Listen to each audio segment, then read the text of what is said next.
Wala nang maraming paligoy-ligoy pa, diretso sa punto na. Maiksi lang ang komentaryo, pero diretso sa punto. Maraming kuro-kuro, may tiwali, may totoo. Dito, sa Puntong Diretso tayo. Punto Diretso. Alan Peter. Alan Peter.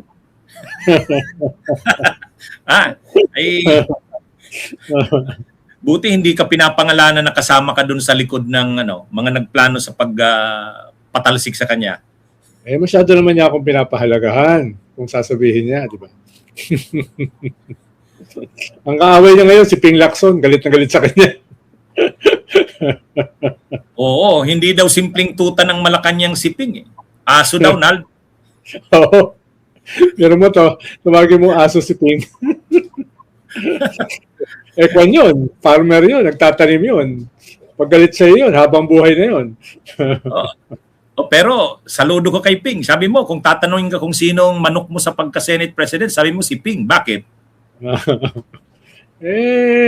Alam mo naman, uncompromising yun. Pero siyempre, wala siya makukuhang boto.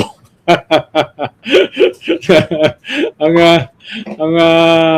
mas unifier kasi si Win Gatchalian, di ba? Si Ping, kakasuhan niya yung mga kasama niyang senador. Di ba? Wala siyang pakialam. Ano yun, Siyempre, lalong hindi lilipat sila, sila Villanueva at si Chis Escudero. Lalo sila hindi makakuha ng majority. Di ba? Kasi si Ping, hindi ako kumukuha ng pork barrel eh. Di ba?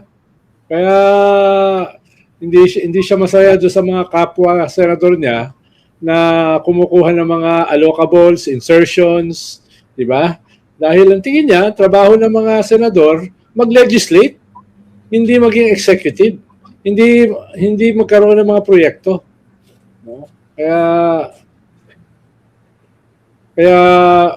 marami yung hindi boboto kay Ping. kung yan ay tatakbong Senate President. Oo, talagang ang nangyari dito, Nal, hindi man si Win Gatchalian ang pinakamagaling sa mga senador na yan, pero siya naman yung acceptable na sa lahat. Yes. Magaling naman si Win, di ba? Hinawakan niya yung budget itong para sa 2026 budget. 2020, tama ngayon, 2026, siya yung humawak ng budget na yan, di ba? Kaya magaling naman siya. Ayun lang, mabait at saka kanyan, no? Hindi pala away. Hindi katulad natin, attorney.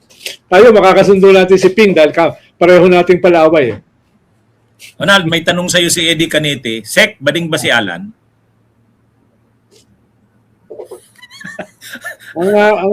Ang sigurado ko lang, hindi siya tunay na lalaki. Natatawa na naman. Ha? Pero Nald, may napansin ako doon sa yung latest na ni Alan Bitter. Ikaw ba yung nag-coin ng Bitter? Ikaw yata Alan Bitter Cayetano na daw, hindi na Peter. Alan Bitter Cayetano. May bago ako tawag sa kanya. Online seller ng kangkong. Dahil doon siya pinulot sa kangkungan. Talagang ang mga comments mo ngayon may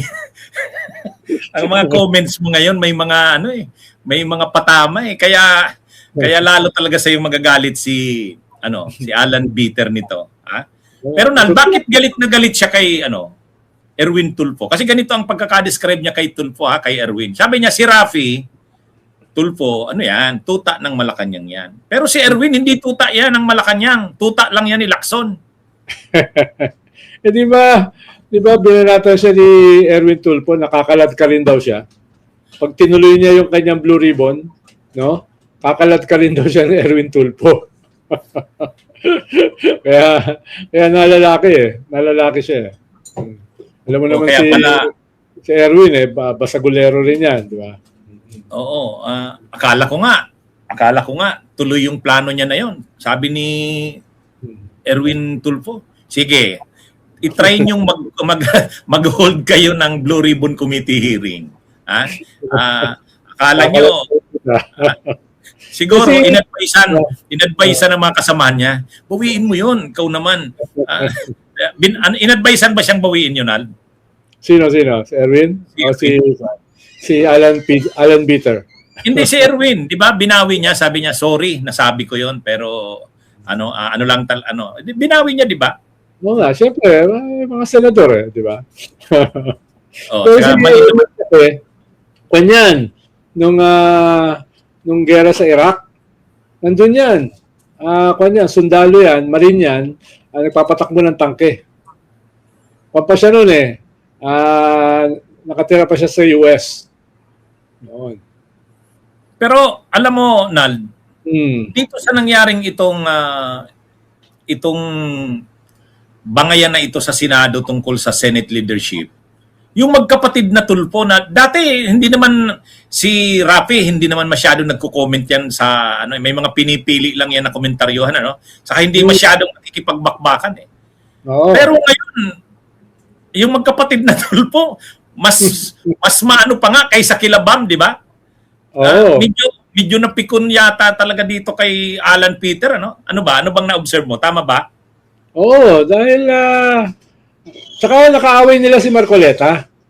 Nayabangan sila kay Marcoleta Di ba? Ikinanto nila si Marcoleta, silang dalawa, di ba? Yun yung simula na naging aggressive sila. Usually hindi naman sila aggressive No?